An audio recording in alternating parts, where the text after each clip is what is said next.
YouTube channel, Quality Homes for All.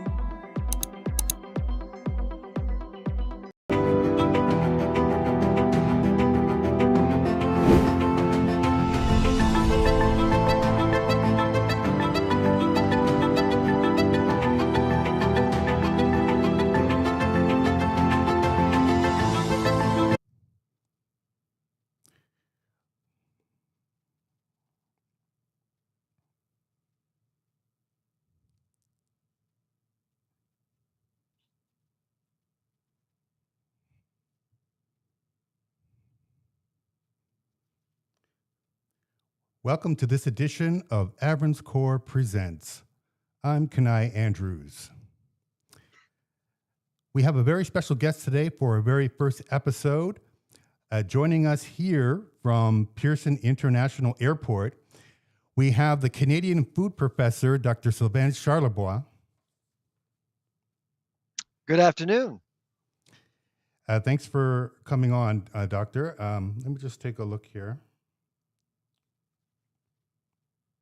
I have a bit of an echo here. I just want to make sure we're okay. Can you hear me okay, Doctor? I can.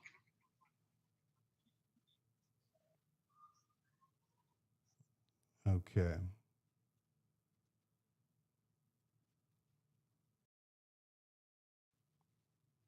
All right, just making sure here. All right. It's kind of like, the grocery store manager giving me the keys to the grocery store and inviting me for a 30-minute shopping spree. It's great to pick your mind here on the topics going on in the country. Let's start off with the latest federal budget. We saw the dramatics that we saw there earlier this week with the budget narrowly being passed. What caught your eye in terms of the budget, and are there any things that impact or benefit the Canadian food and agriculture sector? No, it's a good question. I'd say that the budget.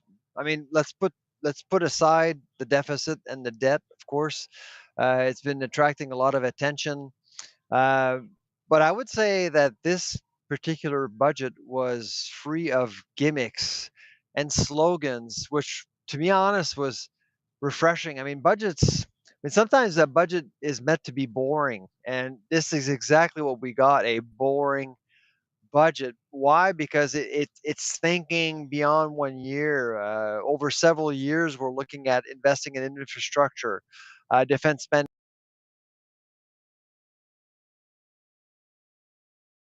$18 billion for infrastructure, and it's dearly needed. We need way more, but at least there was this recognition that we need a strong network. We need roads, railways, ports, efficient ports to support our farmers and agriculture in general. So that certainly was, to me, a plus.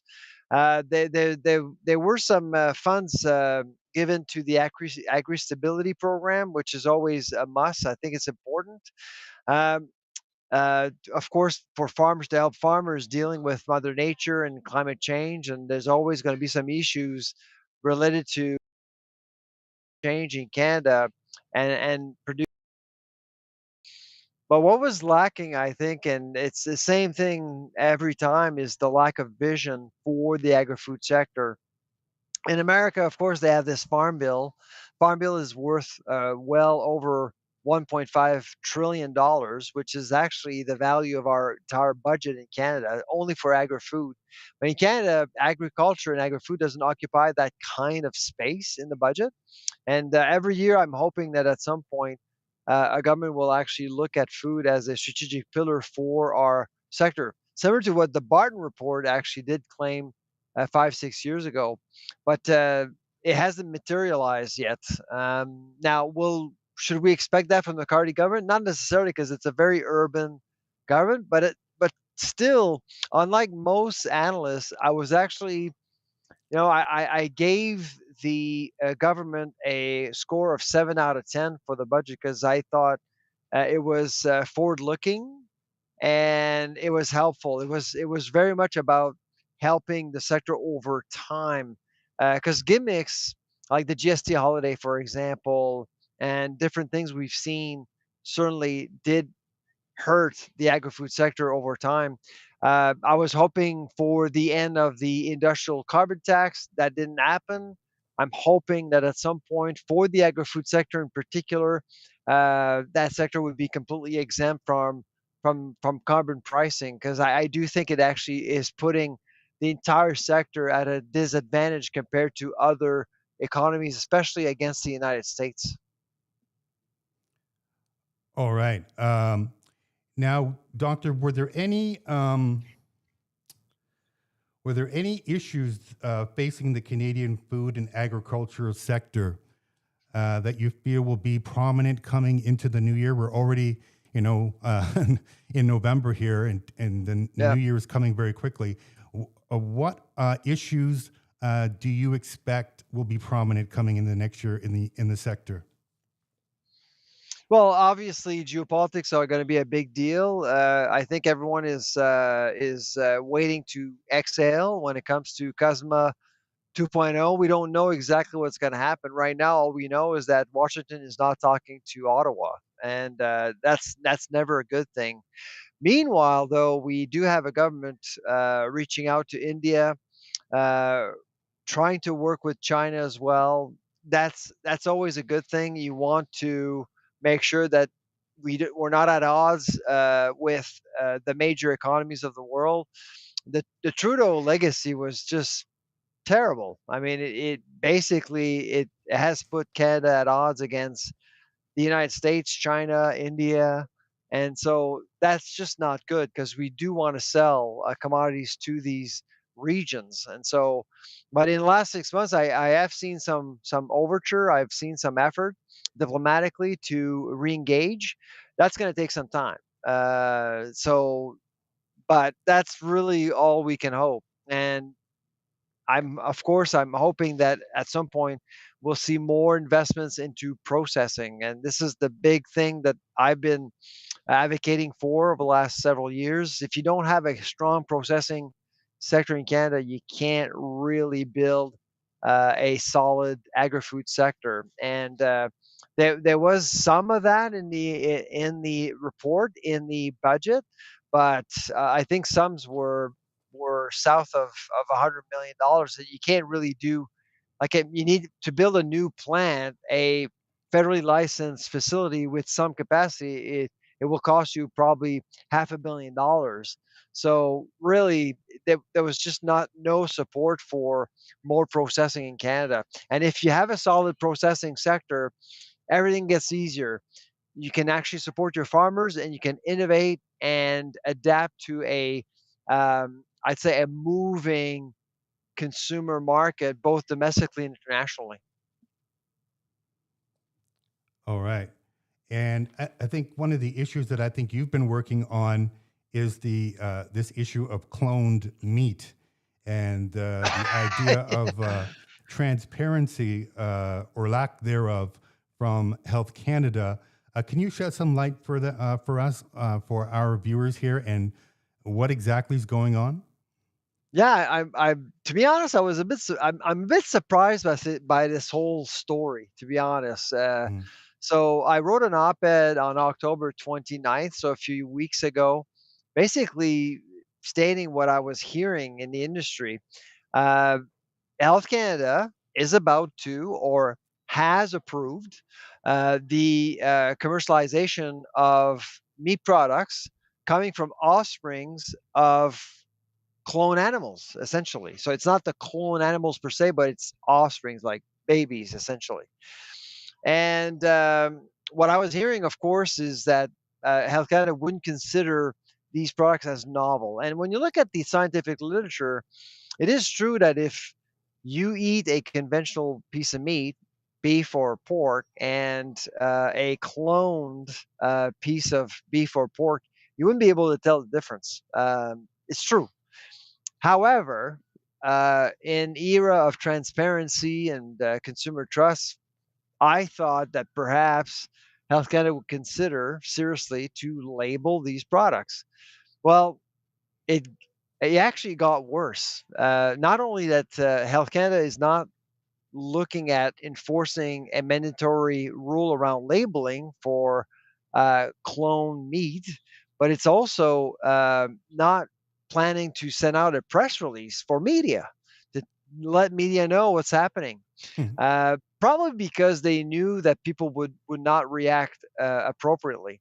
And so Right. I was very disappointed with all this, and so I wrote an op-ed, and of course since then a lot of people are talking about it.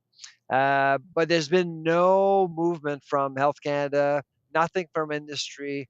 They're just hoping for the story to go away, and it probably will go away, and people will just go about their day. And but again, it's really about not not showing respect towards consumers, or at least allowing consumers to befriend a technology that actually is making the industry more efficient over time. Yeah, it seems like there's a lot of implications there with not informing the public of just what this is. I understand. You talked about the signs of it being okay, but I guess as a customer, I guess I would like to know if the meat I'm buying is actually cloned or not. I think probably many others listening probably agree there. Um, you know, Yeah, no, uh, and that's what's reflected in many of the comments on social media, and frankly, I do get it. Now, of course, consumers are coming from a social contract perspective, if you will. I I have an idea why they're not even talking about this, because I mean, throughout history, what we've seen are technological advances that have actually allowed the industry to become more efficient, and therefore they've been able to save costs and become more profitable. But what's in it for the consumer? How can the consumer benefit from these cost saving measures? If I offer you two pieces of meat, one clone, one not, and both are the same price, my guess is that you'll probably pick the conventional one. But if the clone one is half price, that creates a very interesting conversation.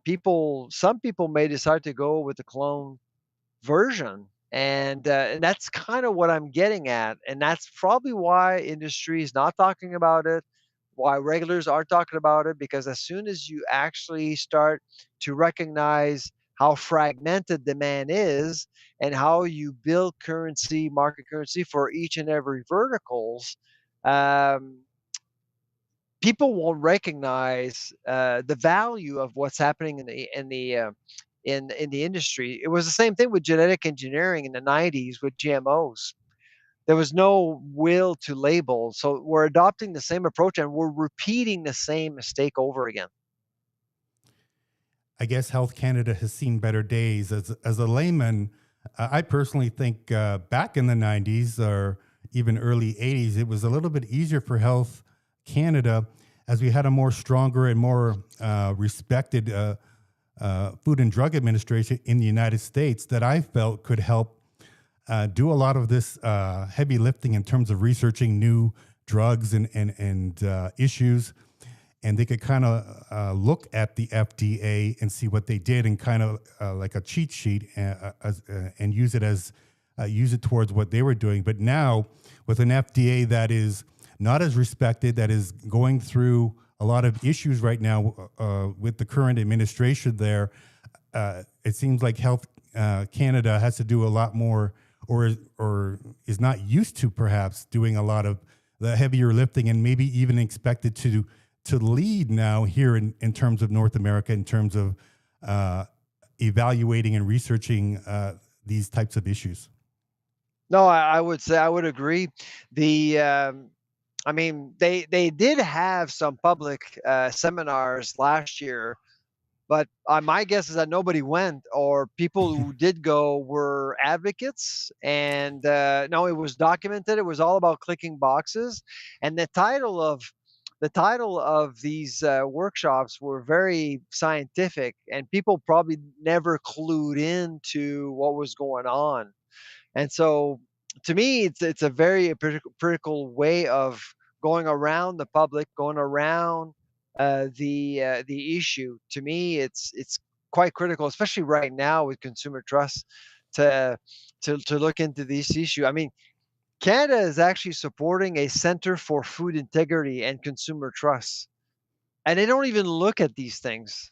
And to me, those are really important things because the Center for Authenticity, Food Integrity, is partially funded by the federal government, and so you can see that there's a lot of stuff going on. And my job as an academic is to actually make sure that people understand what is going on. But the critical part to me is, you'll have some organic growers out there trying to sell pork or beef, and they'll be mixed in with everyone else. Because what I'm hearing right now is that a lot of people are just saying, you know what, I'm not going to uh, buy pork or meat because I don't know what I'm buying. I'm just going to boycott the category, and I'm just going to buy chicken or something else.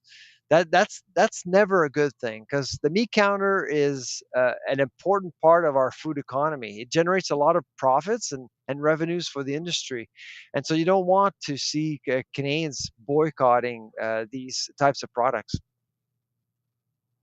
Absolutely. Now let's take a look at some of the at the industry's part in this thing. Do you feel that they were, kind of caught off guard as well in terms of, the tariffs and the very quick impact that we saw this year? Um, I'm not sure people understood what was going on, and of course, my job was to explain. I mean, tariffs are never a good idea, especially when it comes to food. And President Trump learned that lesson, and he's actually has decided to eliminate the tariffs against food, which is good. It's going to help us. We actually learned the hard way as well with counter tariffs. We were the only ones other than China to actually apply counter tariffs against the United States. That's gone too. So we're in a better place now, I would say, than compared to the summer or before that. So things are improving at least. People are recognizing that a high volume, low margin environment is not compatible with tariffs at all because you have to adjust prices very quickly, unlike cars or um,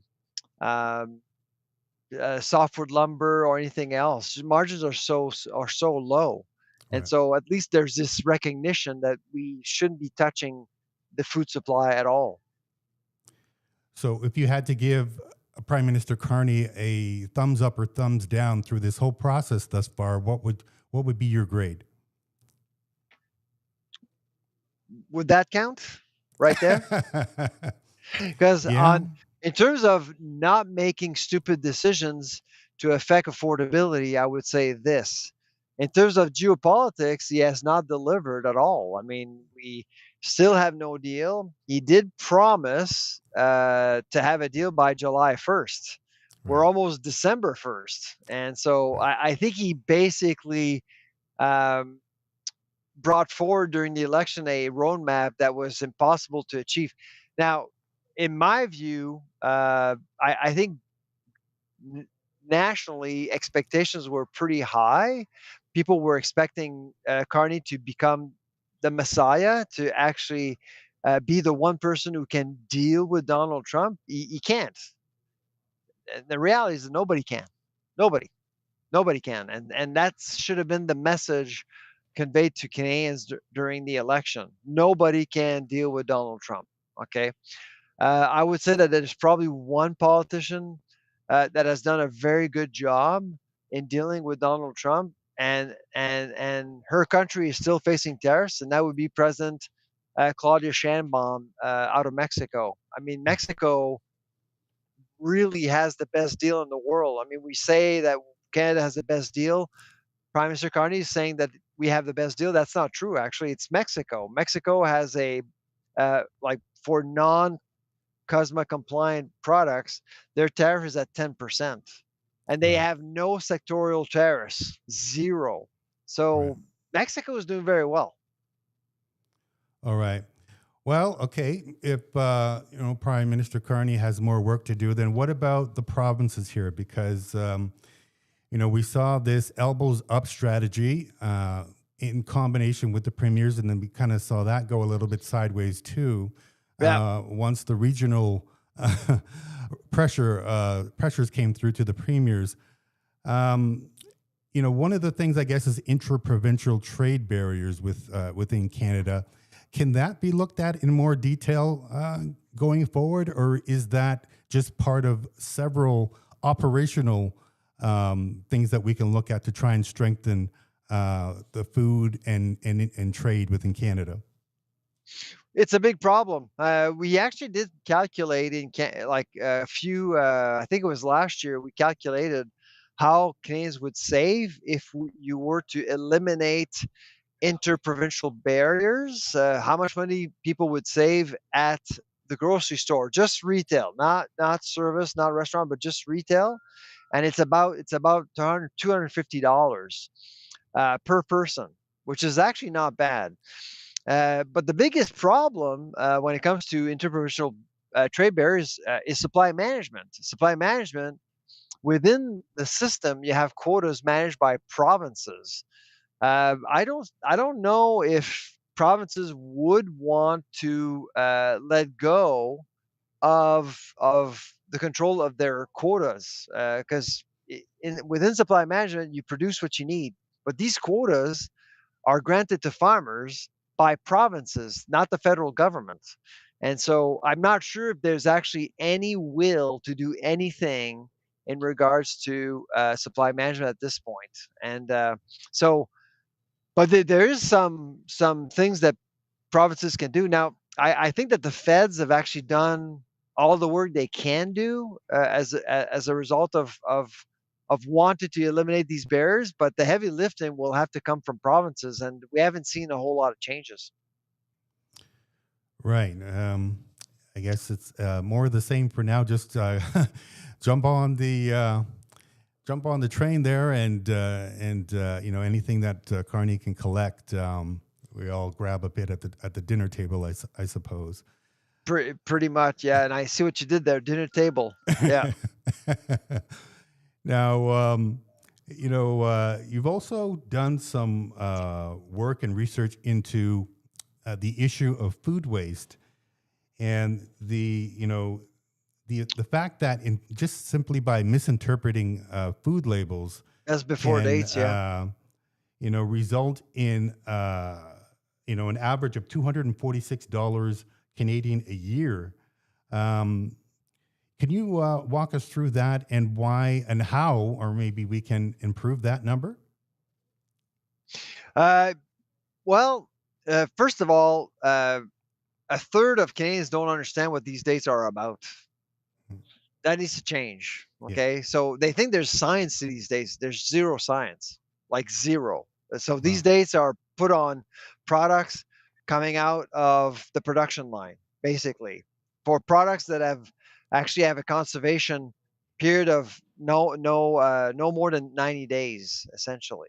And so you need to educate people on that, but of course, not everyone will manage risks the same way. So you want to be a little bit careful and respect, people who have a compromised immune system. But at the end of the day, really, what matters most is that people need to understand that uh, best before dates doesn't mean bad after, and so this is about quality, and while industry will want you and I to eat products at their optimal state, it doesn't mean that you have to throw it out. And so that's the one message that we were trying to convey with our study. All right.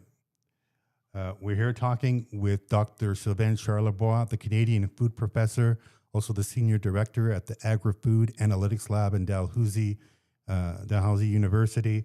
We're almost out of time here, Doctor, so a few more questions here. I want to bring you back in a time capsule, back to 1992 again, when we had the momentarium on the fishing stocks on the East Coast there.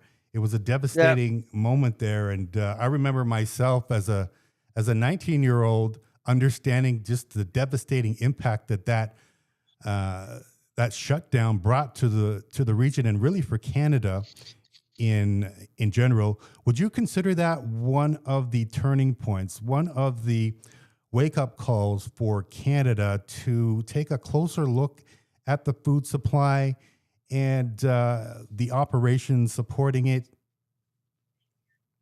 I would say so. Yeah, absolutely. I mean, it was a pretty big moment, and I think that there was this recognition that perhaps we need to do more on two fronts: manage the sustainable nature of food stock within the blue economy. That's one thing, and two, well, fish farming. What do we do with fish farming? It's a capital intensive sector, but what else can we do with fish farming essentially? So those are the things that we've seen more of, but we're not seeing enough. But there is some movement across the country really when it comes to farming.